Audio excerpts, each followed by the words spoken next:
about yourself? I'm very well. I'm very well. Good to see you again. Good to see you too. I like your top today. I Oh, like the blue thank and you. white with you. It looks really pretty. Oh, thanks very much, Ray. So how Yeah. have you been? Busy? Busy. Starting to work on my summit. So yes. Imagine. Yes, I can imagine. So yeah, so one of your, we've had a conversation before, and I know that stories is not alien to you. You do, being an artist yourself, you know the power of stories. And so I thought maybe we could just start with stories that have influenced you and how they've shaped your identity.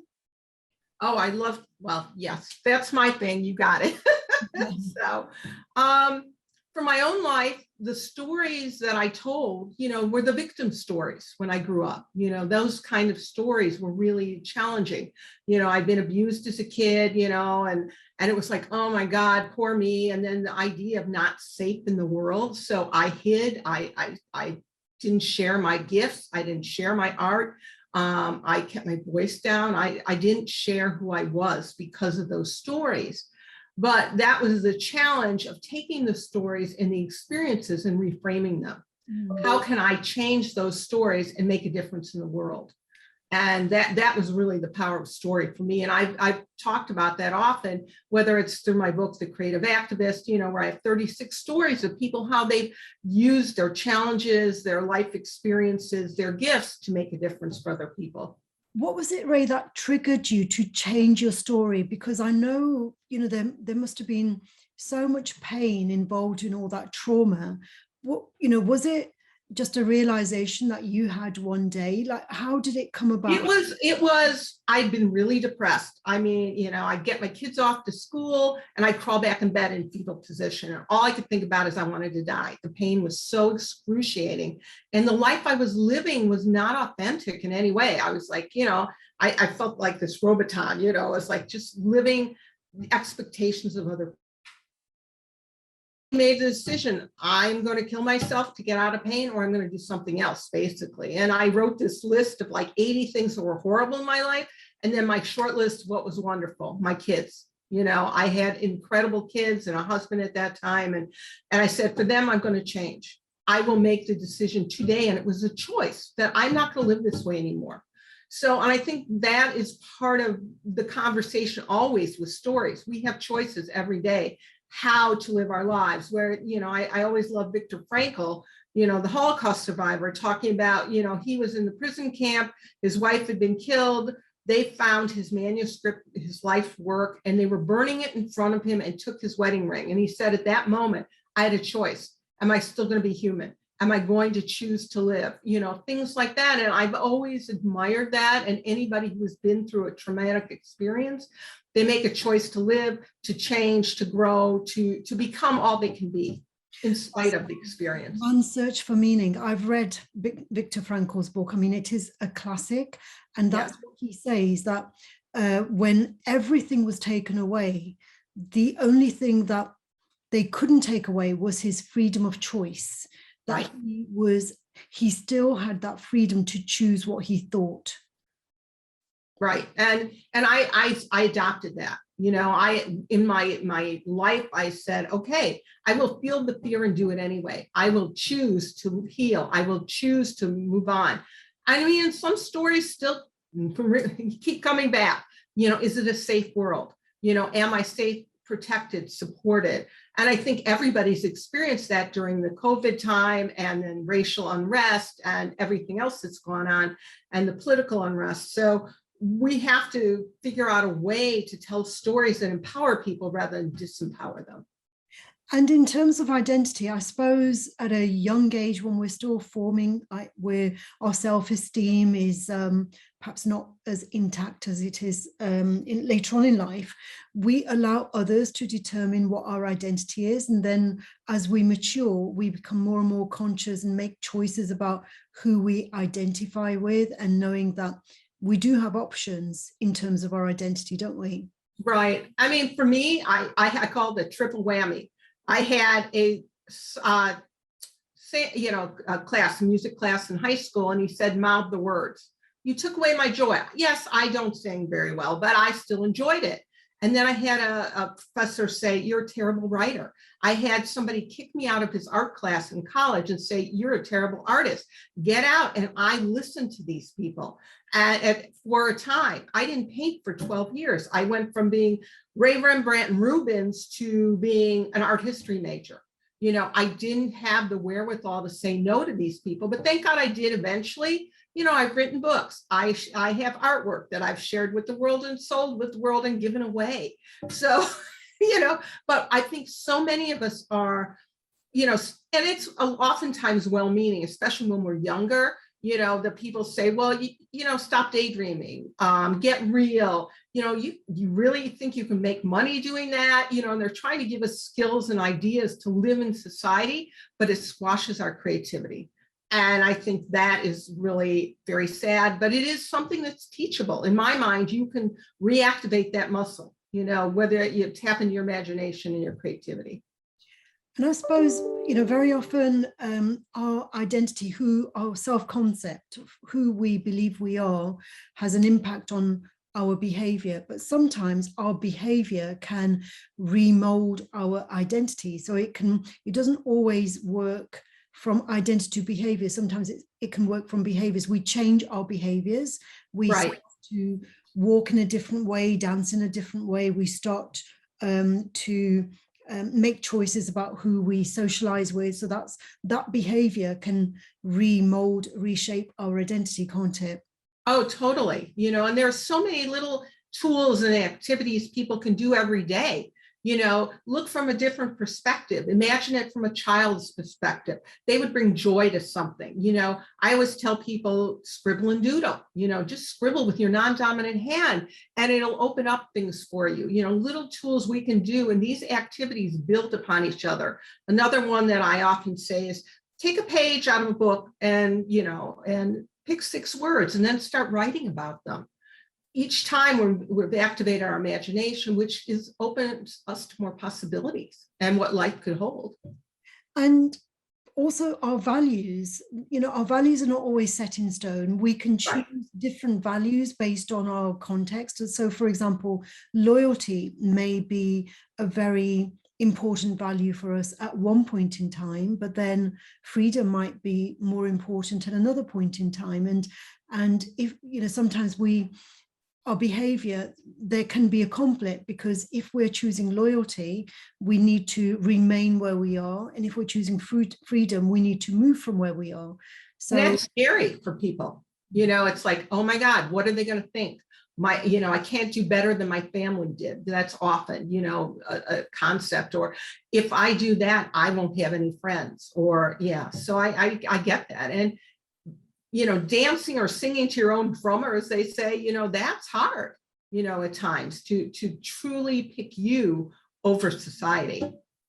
because when you change your own story, when we change our own stories, it has an impact on other people's stories as well. And we need to be mindful of that our story doesn't hurt other people's stories, or sometimes it's inevitable because we don't know what the consequences of the shift in our story is going to be on the others. For example, in your case, when you had all the traumas that you dealt with, I mean, other people, not necessarily the perpetrators of the hurt, other people associated with them would get hurt as well, and they might be innocent bystanders. And so there has to be a kind of mindfulness, especially. It was really hard to tell my story, you know, because I didn't want to hurt anybody. You know, still family members were alive, you know, and it's like, I'm changing their whole story by hearing that he abused you. Oh my God, you know, philanthropist in the community. And I kept waiting for him to die, and it didn't really happen. And I started to tell it anyway, you know, but it was very slow. I was, you know, and the first time I told my story, I had created space. I was working out at a health club, and I said, you know, health is more than just working out. Let's talk about your emotional, mental health. And I brought people together, and they let me use the space. And I had this program, and it was the first time I actually told my story in public. And I'm telling you, I want to throw up. My knees were shaking, you know, and my mother came. And two things happened. My mother said, I never knew how you were affected by this, because I didn't, other than telling her I had been abused at 25, we never discussed it. She couldn't discuss it. I couldn't, but telling her the consequences, like, wow. And then a young woman came up to me and said, you changed my life. I know I'm not alone, and that's the power of the story. And yes, there are people I know. I tried to contact a cousin to talk to her, and she was like, nope, I'm not discussing it. So I still don't know if she was ever abused. Probably freaked her out and freaked her father out, but I had to talk about it for me. And yes, there are consequences no matter what story you tell. Yes, and when you talk about the young person who said they could see themselves mirrored in your story, and maybe like they didn't have the words to articulate it or make sense of it until you held up that mirror in which they were able to reflect and see Right. themselves. And I think that's what art is today. There's so many people holding up that mirror and saying, whether it's videos, talking about what happened with George Floyd, or the Capitol steps on the 6th, you're seeing these videos, and it's interesting, the reactions. Some say, well, that can't be true, and they totally blocked it out, and that didn't happen, or, and, oh, it's a peaceful demonstration, and other people are triggered by it, to this day, and still worried. And, there's so many reactions, even though we're all seeing the same thing. And that's the power of story, whether it's visual or verbal.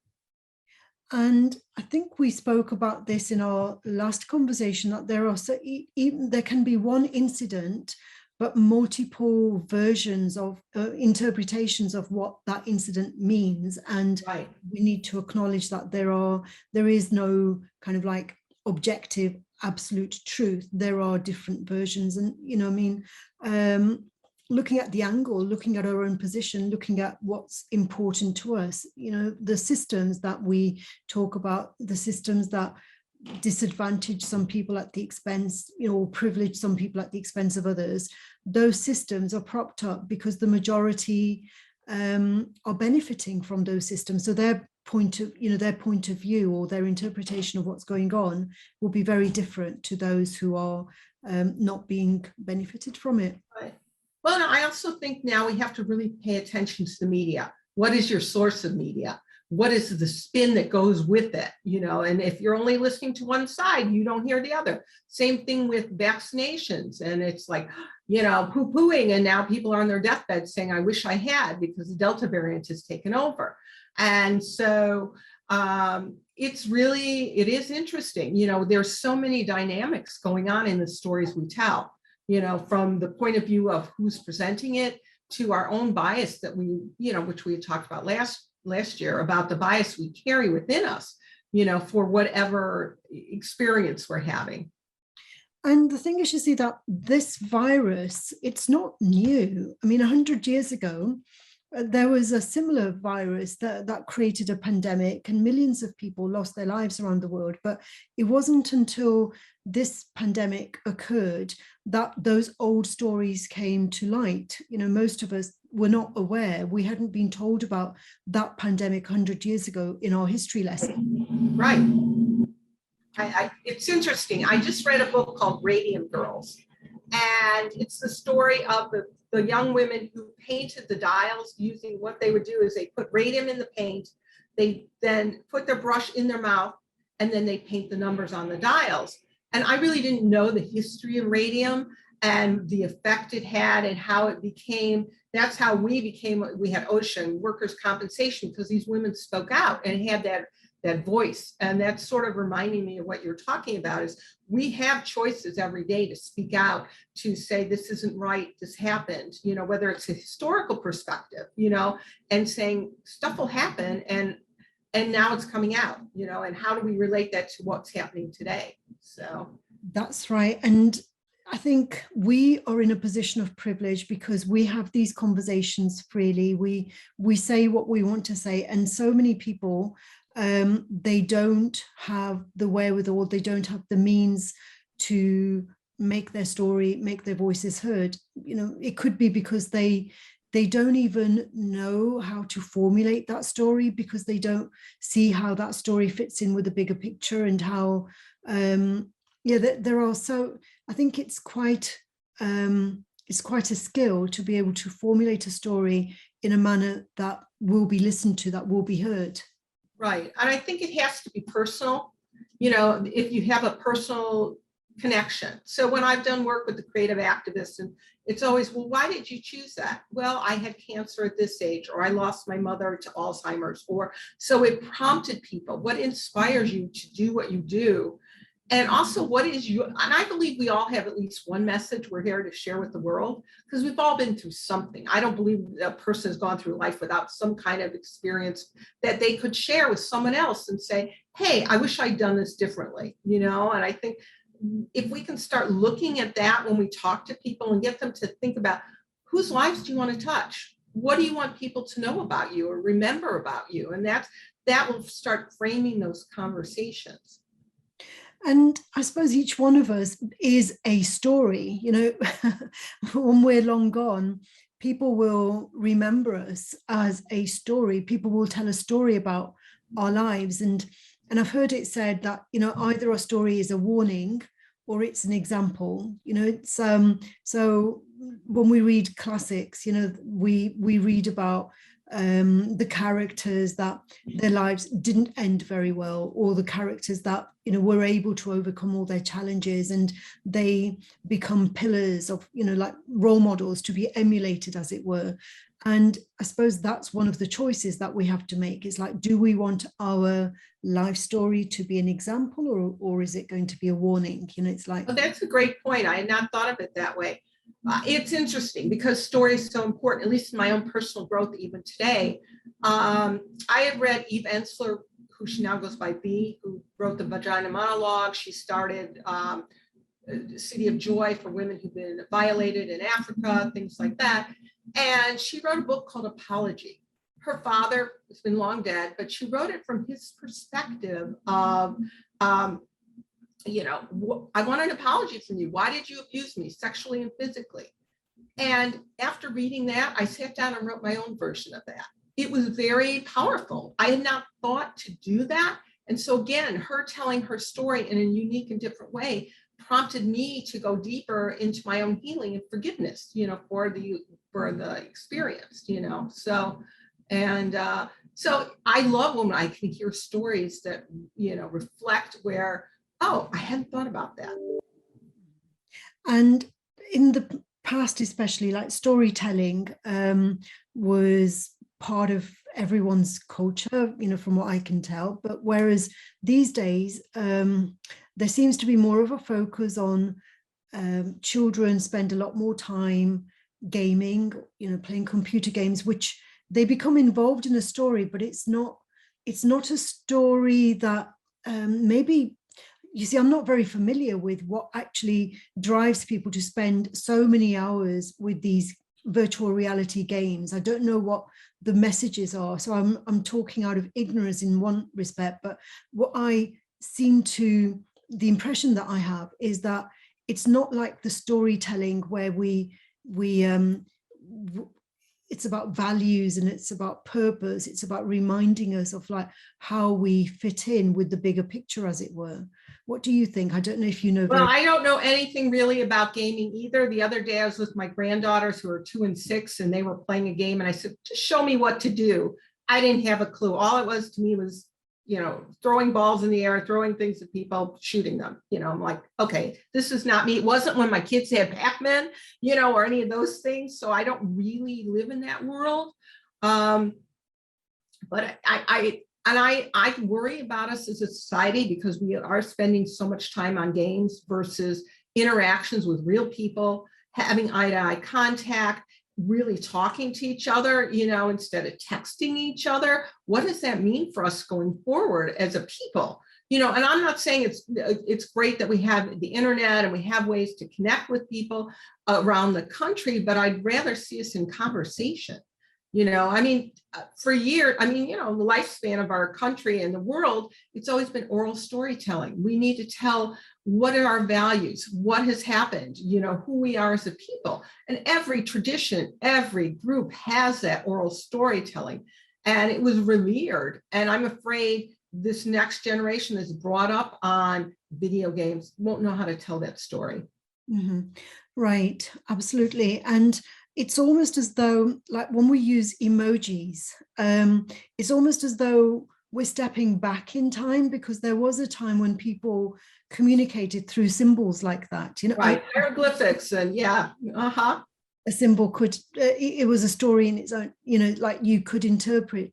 So although it seems to us, it's like, well, people are just simply communicating through like a single isolated words and emojis rather than a proper conversation. But in a way, maybe like we go back to prehistoric people, and that's the way they communicated, through Right, right. noises. I don't know, but theirs were not one symbol at a time. They told a story through many, and you could read the story. I don't see that happening. It's like the happy emoji, the sad emoji, they're used, independently to just describe. It's not like it's an emotion for a moment, but I don't I don't look at it as a story.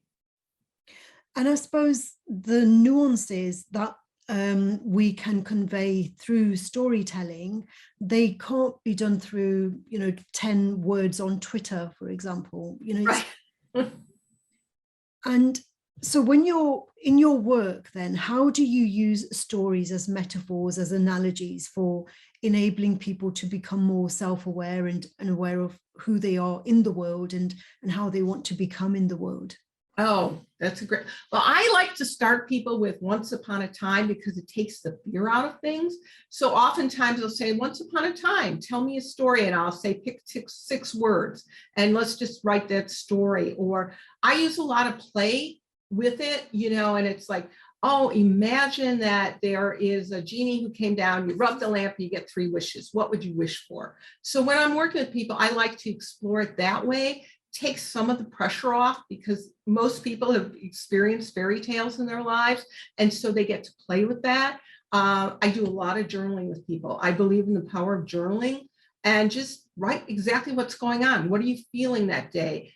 Start with your body. Your body has a lot of wisdom, so notice where you are in your body, how you're sitting. Is anything ache? What does it hurt? And then why? What do you need today? So I do a lot of journaling with people. So again, it's their story. It's not mine. So I can do fairy tales to get people to start thinking about what is possible and what their dreams are, because so many people stop dreaming and they don't allow themselves to imagine a life other than the one they're living, whether it's pain or, and you find out when you're doing these things that, oh, I'm addicted to pain. I didn't know that. Oh, I can change that story then.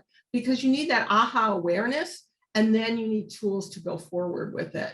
So, because I don't believe in leaving people with, oh, here's an awareness. You need to do the work to follow up, to change the mindset, to create the habits, and that will follow you and make you feel better about your life and who you are. I suppose in a way, it's similar to a business organization that thinks about where did we come from? How did we start this organization? Where do we want to go? And what's the strategy? So our life, the way it unfolds, it's like creating a strategy from getting from from our... Right. Build the gap from where you are to where you want to be. And I really believe we are all creators. We are the creators of our lives. We have a blank canvas and we can paint the life that we want, or create the musical notes that will create a symphony. I love to use these kind of metaphors, obviously. But I think that we all have that, but I think people are fearful and they're afraid.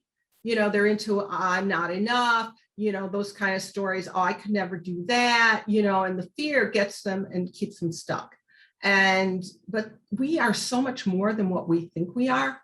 And I think, and it's all right to feel comfortable in your life and stuff, but if you've got that little twinge that says, I wish there was something more. I don't know what it is, or I've sort of lost the passion for the life I've been living. What else could be there? And I think I like to encourage people to explore that. Mm-hmm. Yeah, because there's our story that we have created ourselves, and there's the story that other people have created about us as well. And there needs to be some sort of reconciliation, because our story in isolation is not going to stack up, because our story needs to mesh or to synthesize with other people's stories as well, doesn't it? Right. And I mean, one of the exercises I usually do is ask 3 people, what are your best qualities? What are your strengths? What do they admire about you? Because oftentimes we negate anything that anybody else says positive about us, and people have trouble taking on, compliments and things. And then I love for people to sit down and spend the time and write down 3 things that are wonderful about me. I am statements. I am a wonderful mom. I am a wonderful speaker. I am a great friend, whatever it is, and then go into detail. It's not just saying that one thing. What makes you a great friend? Well, I'm loyal. I listen to them. I support them. I tell them the truth, even though they don't want to say it, that kind of thing. Mm-hmm. Yeah. And in terms of purpose, though, those kind of statements, they have to be in alignment with our bigger purpose. Like, where is it that you want to go? And in some cases, recognizing and acknowledging our weaknesses can also be helpful, because then if we don't acknowledge our deficiencies or areas where we lack, we may avoid taking action. We might think that we're being truthful, whereas we're actually being ruthless, in our words. Mm-hmm. Well, what I do when I have people write that statement, so I split a page, I put a line down the page and I write, I am, whatever that is. And on the other side of it, I write down all the words that, like, are you crazy? That will never be. I'm not that, until there's nothing left on that side. So you've acknowledged who you are and all your fears and your weaknesses, until you can actually say, I am brilliant, I am purposeful, whatever. So, and it takes work and time, and it's usually not necessarily you can do it yourself. It's a consistent action over a period of time. And it really, I think it's important to have support, whether it's a friend, find a therapist, coach, mentor, whatever it is, to keep you focused on what are the possibilities for your life. Okay. And when we have a conversation like this, it can almost seem like quite simplistic, in the sense that, well, if that's all there is to it, we just choose the story we create, we write our own story. What makes it mysteriously difficult? It's all those voices in your head. I'm not enough. I don't deserve this. I'm broken. So many of us have come away with those stories, and they're running the show. Those are the voices. For me, it was, I'm not safe in the world. And so I would hide for often. I wouldn't speak my truth. Or I wouldn't go to the next level of my business until I addressed these. And because these mindsets, for the most part, have been developed before the age of 7, they're there. So you have to either make friends with them, that inner critic, and make it your cheerleader. You need to find other voices that will support you as you go forward. When I was doing a lot of my healing work, I used to listen to affirmation tapes all night long. Louise Hay had them. That was one of the first I'd ever heard of it.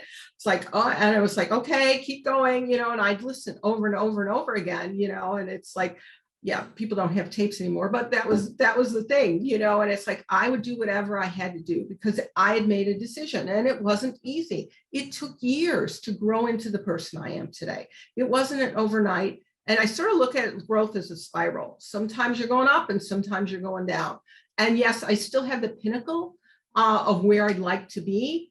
And we have to make, and it's steps. It is, we are on a path. And I suppose we need patience for the story to unfold, because it doesn't, very rarely does the story or the paradigm of the story shift overnight. Oh yeah, very rarely. I think patience, determination, resilience, because we have to have the mindfulness too of saying, okay, life is going to throw us some curves, and how do I handle it in this moment and be okay, even if it's not perfect, or I haven't gotten where I want to be. So I'm always talking about baby steps rather than the big, I got to, throw out everything, or, just spend 10 minutes a day. If that's how you have to start to do this work, 10 minutes a day on just sitting in the quiet. How many of us spend our lives being so busy because we want to avoid really that inner voice? And so we're busy at work, and we wear it as a badge of courage and things like that. But just taking 10 minutes. Now, for myself, I spend a lot of time taking photos in nature. And then I have to remember to sit down and just close my eyes and listen. I got so invested in the photographs, and I need this, I'm going to do that, instead of just sitting down, paying attention to the wind on my face, the sun, the sound of the birds, whatever the taste in my mouth, and where I'm sitting. And when we do that and just give ourselves 10 minutes of permission to just be. I think that's a real help. And it is challenging. And if it has to be 1 minute, start with 1 minute. And, behind you, you've got like a shelves full of books, and I have as well. The choices that we have made in, what made you choose those books? What made me choose these books, that I have on my bookshelves? I think that there are stories that speak to us and stories that are not relevant. And I suppose that's one of the choices that we need to make. It's a little bit like choosing our friends, isn't it? It's like choosing the stories that we want to listen to, choosing the stories that resonate with us.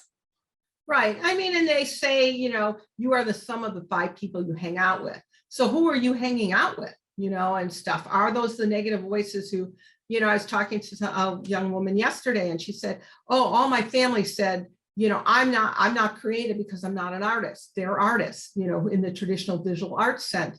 But she was an artist in the business that she did. She created events and, things like that. And the disconnect, because that is the voice that was so strong, for her to do that was very powerful. And it took time to realize I am more than those stories or their voices. Just like, when you're talking about your books, I just did a big, I got rid of a lot of books, and that was challenging because, it's like, okay, where am I today? Because some of the books that were relevant before are not relevant today. And some books I can still read 4 times and underline them, and because I'm an underline kind of person, and make notes. And it's like, wow, I still resonate with that. And I can, because I'm different today, I see it differently or read it differently, hear it differently. And I think we grow and we change. This year, it was really nice because I decided to give away some artwork, which, somebody had said in one of my conversations, well, what are you going to do with all your artwork that's been sitting around for years, And I called it's called Northwest Casa in Illinois, and they have services for women who've been abused. And they were going to redo their offices. So I gave them artwork to put in, photographs, and caustic, some major pieces that I used that were some of my healing pieces. And they decided to have a lending library. So it's great. So I could give away books that I was no longer needing in that self, development realm. And it was wonderful. So I think we also have to acknowledge where we've been and let it go so we get to the next level.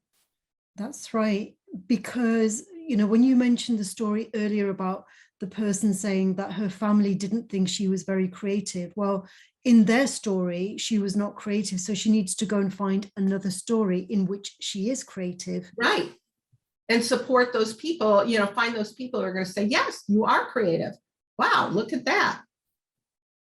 That's right. Yeah, because I think that's another thing, isn't it? It's like we have to choose which stories we want to participate in, because not every story will enable us to flourish and to thrive. There are some stories in which we will excel, and other stories where we will, we may be portrayed as villains, even though we're not villains. Exactly that same behavior in a different story may be heroic instead. Right. Well, I think too, it's interesting as I've been preparing, and I'm sure we could have a conversation just about this, who you choose to be in your, in your conference, your creativity conference, just like who am I choosing to invite to my summit? There are different stories and different perspectives. And, I wanted Women Who Dare, and I wanted to bring together intersection of art, health, and social change. And not every story, even though I love these people, they're not the right story for this moment. I wanted to bring these people on, so it is, again, we go back to that choice, which is where we started this conversation. Yeah, absolutely. And because we share an interest in creativity, the conversation is easy because we have that shared underlying value. Whereas the same conversation with someone who has very little interest in creativity or very little interest in social change, it would be a very different kind of conversation. There might be, a lack of understanding because we're speaking different languages, because right. Different. Well, I listened last night to a thing about Elon Musk on YouTube. He went with the science guy talking about, his rocket and everything. And it was interesting. I mean, I didn't get into the science, but he had this 5-step design thing. And one of them was talking about convergent, versus divergent. And because of our conversations and creativity, I'm usually listening to people talk about, we need divergent voices, not the, and it was like, oh, that rang, that sparked something in me. So I think that, right, we're having different conversations, even if people are in business and it's about innovation and engineering, it may not be the same conversation, even though we're using, quote, creativity as a skill. Yeah. And this whole thing about convergent and divergent, there's a time and place for both. In some cases, we need convergent thinking. And I think when our values are shared, there isn't as much divergent thinking. We end up, like-minded people will come out with like-minded ideas. And we would need to be talking with someone who thinks in a very different way to us, who has very different values, who may not agree with us. That's when the divergent thinking becomes more relevant, because right. And we need those voices. We need the person who's going to say, hey, just because we've done it this way, we don't need to do it this way again. So let's think outside the box, or create our box, whatever it is. And yes, we need both in society. But they are different conversations. It's sort of like, well, what's the difference between creativity and innovation? How many people how do you define creativity? There's lots of questions and lots of answers. Mm-hmm. Yeah.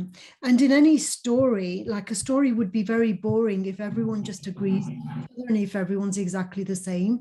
Right. There needs to be diversity for the story to be rich, right? And when we read Charles Dickens, or we read the Brontes, or we read Shakespeare, or we read any of the classics that we think about, there is always a diversity of characters to make a good story.